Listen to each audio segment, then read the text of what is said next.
Katibdib Lord, andito po tayo ngayon.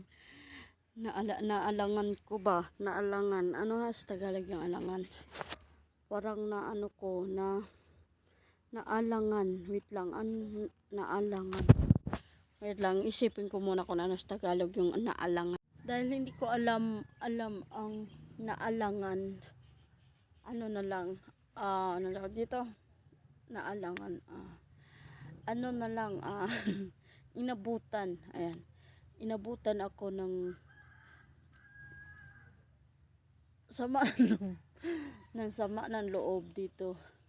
May tao doon sa kapitbahay, may tao doon sa bahay, ayan, may tao yung CR, dito na lang muna ako, ayan, charan charan charan charan charan charan charan charan charan.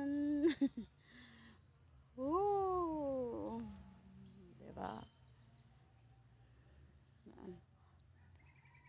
Wala lang, share ko lang sa inyo.